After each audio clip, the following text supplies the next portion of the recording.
이 시간은 하나님께서 오늘 우리에게 주신 말씀 함께 봉독해 올려드리도록 하겠습니다. 하나님께서 오늘 우리에게 주신 말씀은 마가복음 2장 13절에서 17절까지의 말씀입니다. 우리 마가복음 2장 13절에서 17절까지의 말씀을 제가 봉독해 올려드리도록 하겠습니다. 예수께서 다시 바닷가에 나가심에 큰 무리가 나왔거늘 예수께서 그들을 가르치시니라. 또 지나가시다가 알페오의 아들 레위가 세관에 앉아있는 것을 보시고 그에게 이르시되 나를 따르라 하시니 일어나 따르니라. 그의 집에 앉아 잡수실 때에 많은 세리와 죄인들이 예수와 그의 제자들과 함께 앉았으니 이는 그러한 사람들이 많이 있어서 예수를 따름이러라. 바리새인의 서기관들이 예수께서 죄인 및 세리들과 함께 잡수시는 것을 보고 그의 제자들에게 이르되 어찌하여 세리 및 죄인들과 함께 먹는가? 예수께서 들으시고 그들에게 이르시되 건강한 자에게는 의사가 쓸데없고 병든 자에게라야 쓸데있느니라.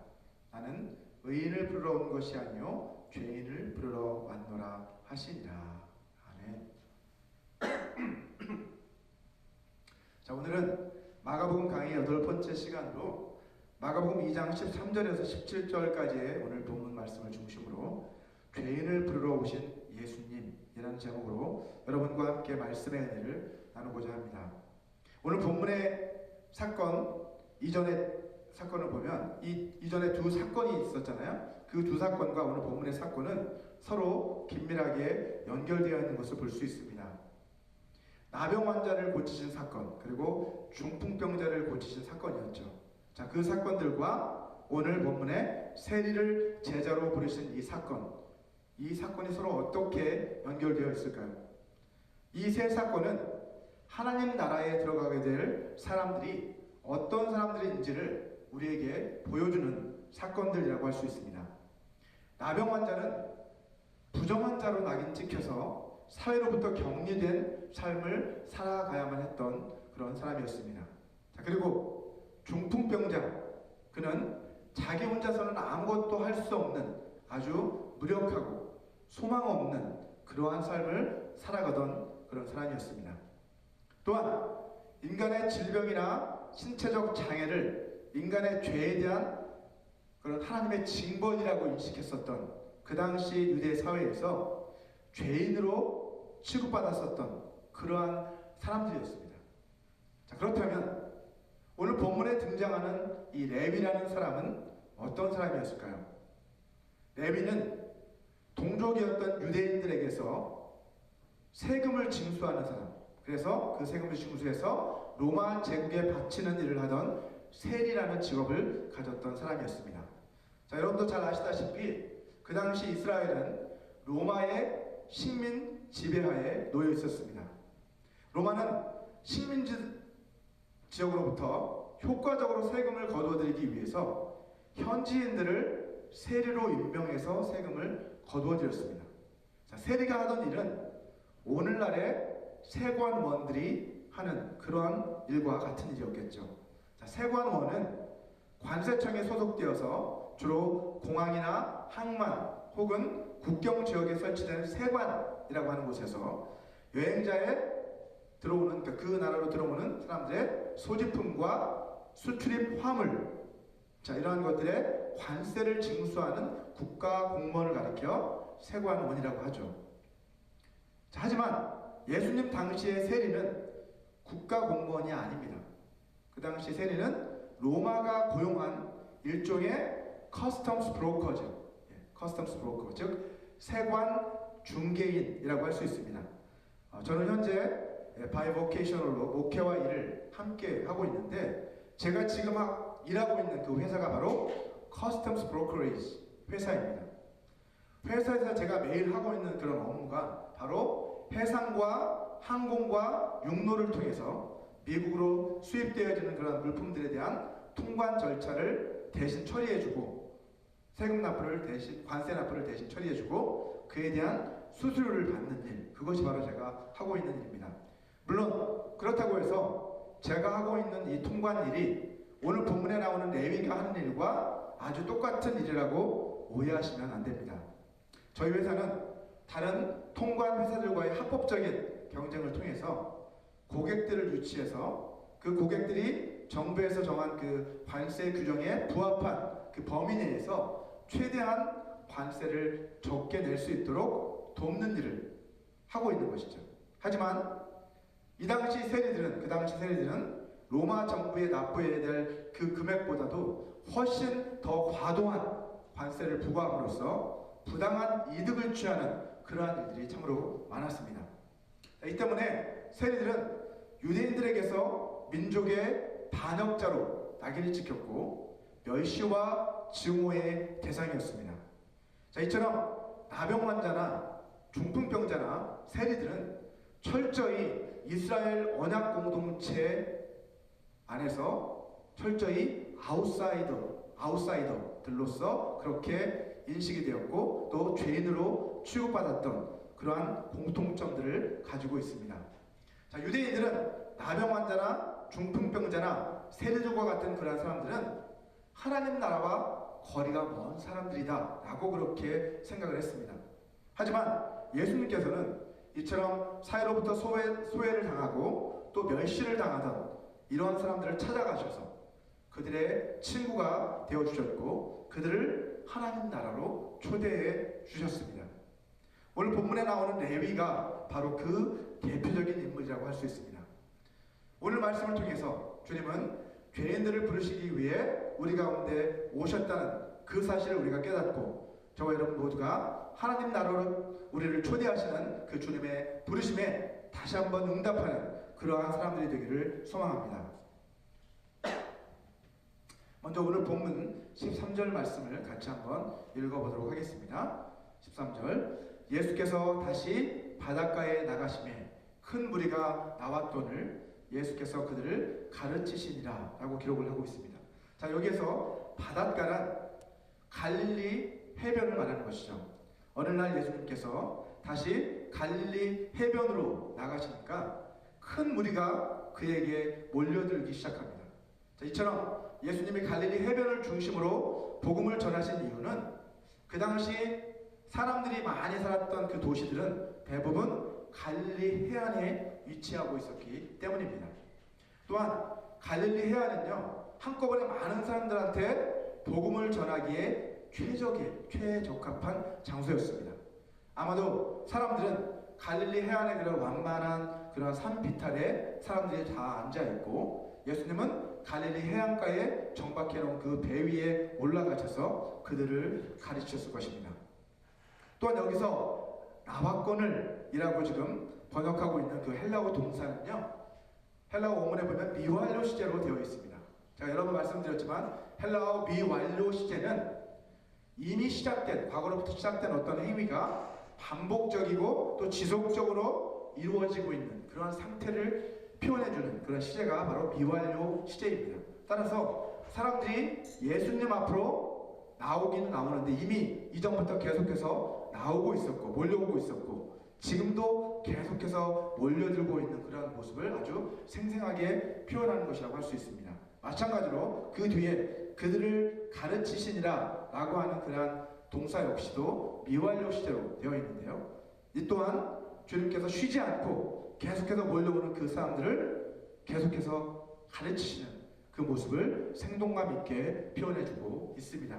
자, 이처럼 예수님이 가시는 곳마다 사람들은 계속해서 주님께로 몰려들었고 예수님 역시 그때마다 하나님 나라의 복음을 쉬지 않고 계속해서 전하셨다는 것을 성경은 말씀하고 있습니다. 다음 절의 본문 14절을 한번 보시면 주님께서 갈릴리 해변길을 지나가시다가 그곳에서 세관에 앉아서 열심히 일을 하고 있는 레위를 보시게 됩니다. 그리고 그를 보시고 그에게 나를 따르라 라고 그렇게 말씀하시죠. 그러자 그가 그 자리에서 일어나 주님을 따랐다 라고 오늘 본문은 말씀하고 있습니다. 당시 가버나움에는 북쪽에 다마스커스 그리고 서쪽으로 지중해 이 두 사이를 왕래하는 상인들한테 관세를 징수하는 세관이 이 가버나움에 위치하고 있었습니다. 자, 그래서 레위가 근무하고 있었던 이 세관이 바로 이 가버나움에 있었다는 것을 우리는 짐작해 볼 수 있겠죠.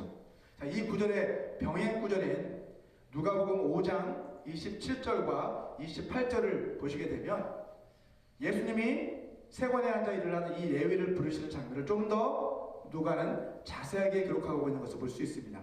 누가복음 5장 27절과 8절을 보시면 그 후에 예수께서 나가사 레위라 하는 세리가 세관에 앉아 있는 것을 보시고 나를 따르라 하시니 그가 모든 것을 버리고 일어나 따르니라 라고 그렇게 기록을 하고 있습니다. 자, 우리가 이미 1장에서 마가복음 1장에서 살펴봤던 것처럼 어부였었던 베드로와 안드레 그리고 야고보와 요한 이 네 사람을 제자로 부르셨던 그 장면을 떠올리게 하는 그런 비슷한 장면입니다. 자, 이 말씀을 통해서 레위라는 사람도 역시 다른 네 명의 제자들과 마찬가지로 예수님이 부르셨을 때 자신의 모든 것을 버리고 포기하고 그 즉시 주님을 따랐다라고 하는 것을 알 수 있습니다. 자, 이 레위는 주님의 부르심을 받고 난 이후에 이름이 바뀌게 되는데 그 바뀐 이름이 바로 마태라는 이름입니다. 그 마태라는 이름은 하나님의 성물이라는 그런 뜻을 가지고 있는 이름입니다.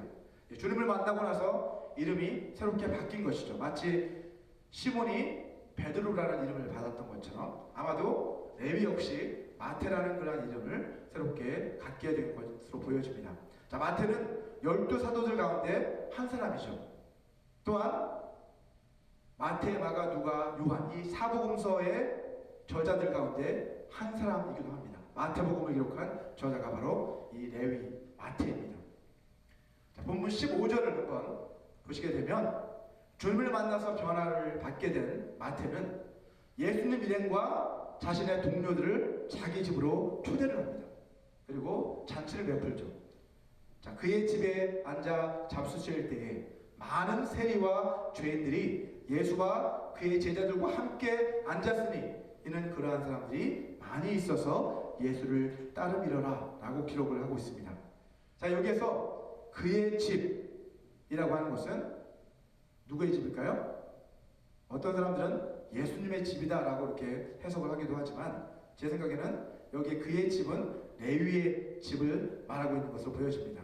왜냐하면 마태복음 9장 10절 한번 말씀 보시면 마태복음 9장 10절을 보시면 이와 같은 내용을 기록하고 있는 그 구절에서 예수께서 마태의 집에서 앉아 음식을 잡수실 때에 많은 세리와 죄인들이 와서 예수와 그의 제자들과 함께 앉았더니 라고 기록을 하고 있기 때문입니다. 그래서 마태의 집이라는 것을 알 수 있죠. 자, 마태가 많은 세리와 죄인들을 자기 집으로 초대하는 것을 봤을 때 아마도 마태는 세리들 가운데서도 어느 정도 높은 지위에 있었던 사람이었던 것 같습니다. 또한 그는 동료들에게 좋은 평판을 받았던 인물임에 틀림없습니다. 그가 초대했을 때 모두가 와서 함께 잔치에 참여하는 모습을 볼 수 있죠. 자, 그는 자기 친구들과 자기와 같이 죄인 취급을 당하던 그런 사람들을 모두 불러 모아서 그들이 주님을 만날 수 있도록 자신이 주님을 만난 것처럼 주님을 만날 수 있도록 자리를 마련하고 잔치를 베풀었던 것입니다. 이 사람들은 모두가 유대교 회당에서 출교를 당한 그런 죄인들이었어요.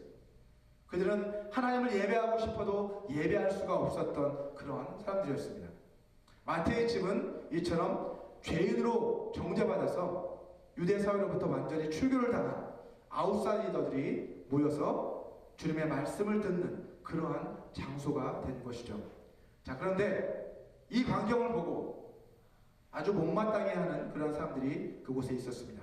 그들은 예수님을 고소할 구실을 찾기 위해서 안간힘을 쓰던 바리새파 서기관들이었습니다.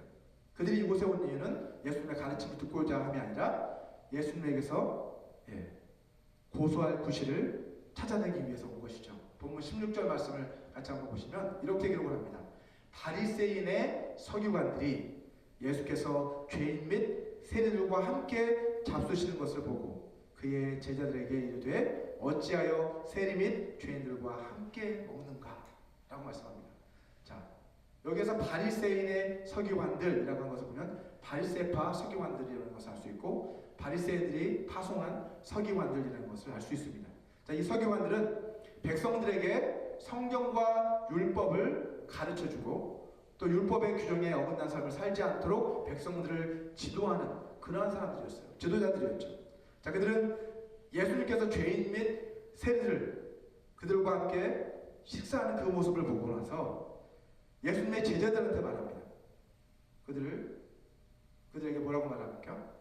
어떻게 세리와 죄인들과 함께 너희 스승이 먹을 수 있느냐? 라고 그렇게 지적을 합니다. 예수님에 대한 비난의 말을 하는 거죠. 자, 그들이 예수님을 비난한 이유는 말씀을 가르치시고 계신 그 예수님께서 율법적으로 부정한 사람들로 여겨지던 그 세리들과 죄인들과 함께 식사를 한다는 것 그 자체가 율법에서 금하고 있는 것이라고 생각했기 때문입니다. 그것을 용납할 수 없었기 때문에 그들은 지금 그 제자들에게 예수님을 향한 비난의 말을 쏟아붓고 있는 것이죠.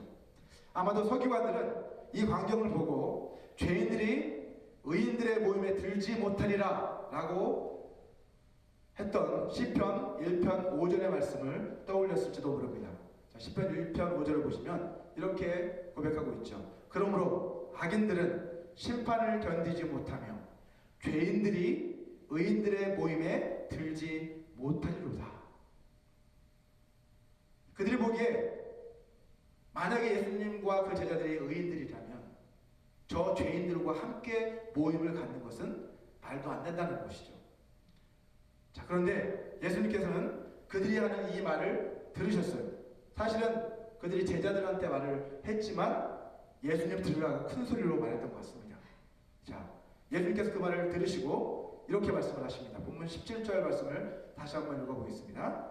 예수께서 들으시고 그들에게 이르시되 건강한 자에게는 의사가 쓸데없고 병든 자에게라야 쓸데있느니라. 나는 의인을 부르러 온 것이 아니요 죄인을 부르러 왔노라 라고 그렇게 말씀을 하십니다. 여러분, 주님께서는 건강한 자에게는 의사가 쓸데없고 병든 자에게라야 쓸데가 있다 라고 말씀하셨어요. 최근 한국에서는 정부의 의과대학 증원 정책에 반발을 해서 각 대학의 전공의들이 집단으로 사직하는 그런 사태가 벌어졌죠. 이로 인해서 사회적으로 큰 혼란이 지금 초래되고 있습니다. 자, 아픈 아이를 둔 한 사람의 부모로서 저는 하루속히 이러한 사태가 빨리 해결되기를 바랍니다. 무엇보다도 이 사태로 인해서 환자들의 생명을 위태롭게 하는 일이 일어나지 않았으면 좋겠습니다. 저와 아내는 선천성 심장병을 가지고 태어난 아들 때문에 한국에 있을 때부터 병원을 수도 없이 드나들었어요. 자, 미국으로 유학을 온 이후에도 제 아들은 혈관이 약해 터져서 그 피가 고여 있다가 그 피를 토하는 일이 여러 번 있었습니다. 여러분, 낮이던 밤이건 간에 이런 일이 발생하면 어떻게 해야 되겠습니까? 이런 응급 상황이 생기면 병원으로 달려가야 되겠죠. 저희는 저희 아들이 진료받았던 달라스에 있던 달라스 다운타운에 있는 칠드런스 메디컬 센터 응급실까지 달려갔는데 그곳은 저희가 살고 있었던 포트워스에서 1시간 정도 걸리는 멀리 떨어져 있는 병원이었습니다. 자, 그곳은 저희가 갈 때마다 항상 아픈 환자들로 북적거렸어요. 환자들 중에는 감기 때문에 온 아이들도 있었고 또 열이 많이 나서 설사를 심하게 해서 온 아이들도 있었고요. 또 어떤 아이들은 놀이터에서 놀다가 심하게 다쳐서 온 그런 아이들도 있었습니다. 한눈에 보기에도 아주 상태가 심각해 보이는 그런 아이들도 있었지만 겉으로 보기에는 아주 멀쩡해 보이는데 알고 보면 아주 심각한 문제 때문에 지금 응급실을 찾아온 그런 아이들도 있었습니다. 그런 아이들 가운데 한 사람이 바로 제 아들이었어요. 의사들도 보고 질겁할 정도로 아주 엄청난 양의 피를 토했지만 겉으로 보기에는 사람들이 보기에는 아무렇지도 않아 보였어요. 처음 응급실에 도착하면 가장 먼저 기본적인 체크업을 하잖아요. 열과 혈압을 재고 이렇게 순서를 기다립니다. 자, 그런데 우리 아들은 매번 그 체크업을 하면 수치가 모두 정상 범위로 나와요. 아무 이상이 없어요. 그래서 어떤 간호사들은 아무렇지도 않아 보이는 이 아이를 이 새벽에 왜 응급실까지 데려왔나 하는 그러한 눈초리로 우리를 쳐다보기도 했습니다. 하지만 제 아들이 집에서 피를 토한 그 사진을 그들에게 보여주고 제 아들이 이전 진료 기록들을 그들한테 보여주는 순간 그들의 태도는 완전히 달라집니다. 보통 미국 응급실에 가면요, 대기실 그 의자에 앉아서, 딱딱한 의자에 앉아서 몇 시간 동안, 열몇 시간 동안, 심지어는 그렇게 차례가 오기를 기다리는 것이 보통입니다. 하지만 어려서부터 한국에서 여러 차례 심장 개심술을 받았고 미국에 와서도 여러 번 심장과 폐혈관에 관련된 그런 수술을 받아야 했던 저희 아들은 저희보다 훨씬 전에 응급실에 도착해 있었던 다른 아이들보다 훨씬 더 먼저 다른 의사의 진료를 받을 수 있었어요. 어떻게 그게 가능했을까요? 여러분, 그것은 그 응급실에서 누구보다도 의사의 도움을 가장 절실하게 필요로 하는 아이가 바로 제 아들이었기 때문입니다. 자, 여러분도 잘 아시다시피 심각한 질병을 가지고 있는데도 외적으로는 아무렇지도 않아 보이는, 외적인 증상이, 자각 증상이 전혀 나타나지 않는 그런 경우가 사실은 훨씬 더 위험한 경우입니다. 사실 세리들과 바리새인들 가운데 겉으로 보기에 아주 심각한 죄인들은 세리들이지 맞죠? 그죠? 세리들과 이 죄인들이죠. 반면에 겉으로 보기에는 아무렇지 않아 보여요. 거룩해 보여요. 하지만 그 내면을 들여다보면 아주 썩어 들어가고 있는, 부정하고 훨씬 더 심각한 죄에 빠져들어가고 있는 사람들이 바로 바리새인들과 서기관들이었습니다. 세리들은 자타가 공인하는 그러한 죄인들이었어요. 하지만 그 반면에 바리새인들은 자타가 공인하는 의인들로 보였어요. 하지만 실상 그들의 마음은 아주 더러운 그러한 죄악들로 가득한 그러한 끔찍한 죄인들이었습니다. 자, 그래서 주님은 그처럼 그들을 호되게 책망을 하신 것이죠. 마태복음 23장 27절을 또 28절을 보시면 이렇게 기록합니다. 화 있을진저 외식하는 서기관들과 바리새인들이요, 회칠한 무덤 같으니 겉으로는 아름답게 보이나 그 안에는 죽은 사람의 뼈와 모든 더러운 것이 가득하도다. 이와 같이 너희도 겉으로는 사람에게 옳게 보이되 안으로는 외식과 불법이 가득하도다 라고 이렇게 주님은 강하게 그들을 책망하십니다. 사실 그 누구보다도 먼저 회개가 필요하고 또 변화가 필요한 사람들이 바로 서기관들과 바리새인들이었습니다. 그러나 그들은 자신들이 그처럼 죄인이라는 것을 깨닫지 못했어요. 자신들을 의인이라고 착각했습니다. 자신들은 용서받아야 될 심각한 죄인이라는 것을 전혀 깨닫지 못하고 있었던 사람들이 바로 바리새인들과 서기관들이었던 것이죠. 예수님을 영접하고 나서도 우리는 여전히 죄를 지으면서 또 그렇게 살아갑니다.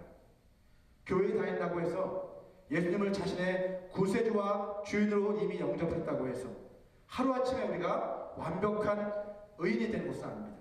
완벽하게 의로운 삶을 살아낼 수 있는 능력이 하루아침에 생기는 것은 아닙니다. 믿는 사람들은 마치 오뚜기처럼 잠시 죄로 인해 넘어졌다가도 다시 주님을 의지해 일어설 수 있는 그러한 삶을 살아가야 하는 사람들이 바로 우리 그리스도인들입니다. 우리는 일평생 주님을 닮아가는 그러한 삶의 과정에 있는 거예요. 아직 완전히 주님과 같이 호련히 변화돼서 거룩한 존재로 변화된 사람들이 아니에요. 에베소서 4장 말씀을 보시면 사도 바울은 우리 그리스도인들의 최종적 삶의 목표는 그리스도의 장성한 분량이 충만한 데까지 이르는 것이다 라고 그렇게 말씀을 하고 있습니다. 에베소서 4장 13절 말씀을 같이 한번 읽어볼까요? 시작. 우리가 다 하나님의 아들을 믿는 것과 아는 일에 하나가 되어 온전한 사람을 이루어 그리스도의 장성한 분량이 충만한 데까지 이르리니 라고 이렇게 말씀을 하고 있습니다.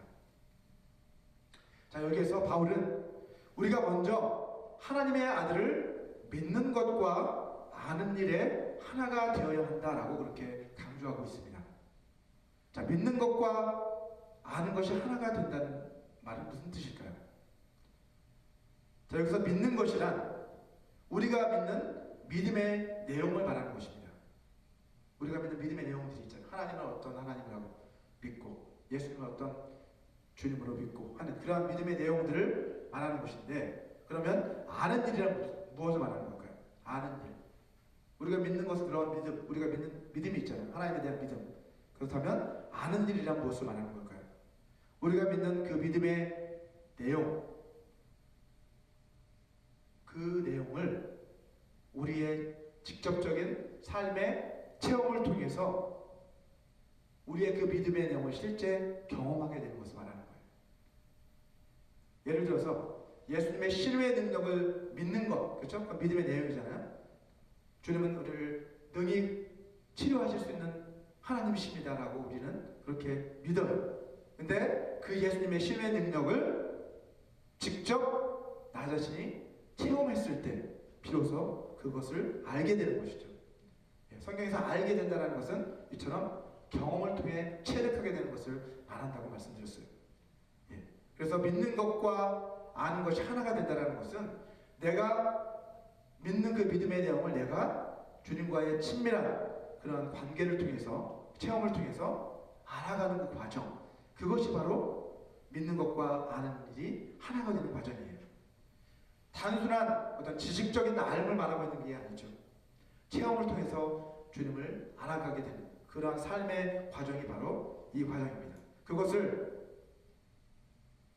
예수님에 대한 우리의 믿음, 그 믿음이 예수님과의 친밀한 관계를 통해서 우리 삶 속에서 경험되어져 가는 그 과정, 그 과정을 통해서 우리는 온전한 그리스도인의 그 장성한 분량에 이르기까지 성장을 계속해서 해나가게 되는 것입니다.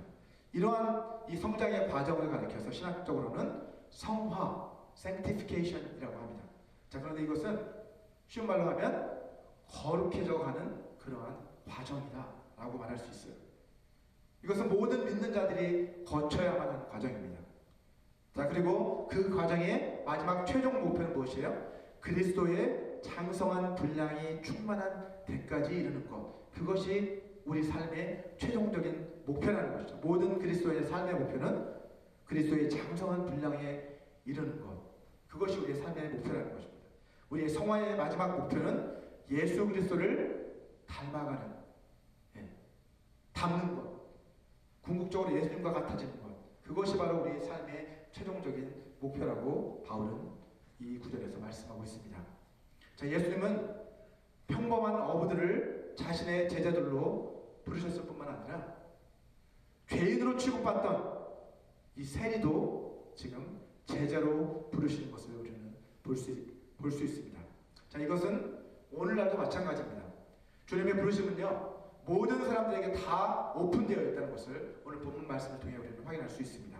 아무리 큰 죄를 지어도 주님 앞에서는 용서받지 못할 죄가 없고, 아무리 큰 죄인이라도 주님 앞에 쓰임받지 못할 그러한 죄인은 이 세상에 아무도 없습니다. 반대로 오늘 본문의 서기관들의 모습을 통해서 주님을 따르는 데는 아무리 좋은 이력을 갖추었다 해도, 겉으로 보기에 아무리 훌륭한 사람으로 비춰진다 할지라도 그것이 아무 소용이 없다는 것을 우리는 오늘 본문 말씀을 통해 또한 확인할 수 있습니다. 오직 레위처럼 자신의 것을 모두 내려놓을 수 있는 그런 결단력 있는 사람만이 주님을 따르는 주님의 제자가 될 수 있다는 것을 오늘 본문 말씀은 우리에게 분명히 가르쳐주고 있습니다. 예수님께서 세리와 죄인들의 친구가 되신 것은 그들에게 가장 필요한 분이 바로 주님 자신이셨기 때문이에요. 주님께서는 그들을 변화시키시기 위해 그들과 친구가 되어주신 거예요. 그냥 그들과 함께 죄를 짓기 위해서가 아니라 그들에게 그 죄로부터 벗어날 수 있는 길을 가르쳐 주시기 위해 그들의 친구가 되어주신 것이죠. 오늘 본문에서 수많은 세리와 죄인들이 마태의 집에 모여서 함께 교제하며 주님의 말씀을 들었던 것처럼 오늘날의 교회들도 그런 곳이 되어야 한다고 저는 생각합니다. 교회는 의인들이 모이는, 스스로 생각하기에 의인들만 모이는 그러한 곳이 교회가 아니라 교회는 죄인들이 모인 그러한 장소가 되어야 돼요. 사실 스스로 의인이라고 생각하는 사람은 교회에 올 필요가 사실은 없습니다. 의인인데 뭐하러 교회에 옵니까? 혹시 사교 활동의 일환으로 교회에 나올 수는 있겠지만 그런 사람들은 참된 주님의 몸인 그 교회 공동체에 속할 수가 없습니다. 자기 자신이 진정 죄인이라는 사실을 깨닫고 그것을 받아들이고 인정할 수 있는 그런 사람들만이 주님의 그 구속의 은혜를 구하겠죠. 그를 통해서만 오직 주님의 몸된 교회의 공동체에 속할 수 있게 되는 것입니다. 여러분, 다른 종교들은 모두 인간이 신을 간절히 찾는 그 노력의 결과로 생겨나는 것들이 종교들이지만 기독교만큼은 신이 오히려 인간을 찾아온 그 결과로 인해 생겨난 종교가 바로 기독교입니다. 하나님께서는 인간이 죄로 인해 멸망할 것이라는 진단을 내리셨어요. 그리고 그 진단에 대한 처방으로 예수 그리스도를 이 땅 가운데 보내신 것입니다. 주님께서는 죄인들을 부르시고 그들의 죄를 사하심으로 의롭게 하시기 위해서 이 땅 가운데 찾아오셨습니다. 따라서 자기 자신이 죄인임을 깨달은 그 사람들이야말로 참으로 복된 사람이라고 할 수 있습니다. 자기 자신이 죄인임을 깨닫고 인정하고 주님 앞에 나오는 그 사람만이 하나님 나라의 백성이 될 수 있기 때문입니다. 저와 여러분 모두가 스스로 죄인임을 깨닫고 인정하고 날마다 주님의 그 은혜의 보좌 앞으로 나아가 주님의 그러한 은혜를 구할 수 있는 그러한 복된 삶을 살아가게 되시기를 주님의 이름으로 축원합니다. 우리 이 시간 오늘 주신 메시지를 생각하시면서 잠시 눈을 감고 함께 기도하는 시간을 갖기 원합니다.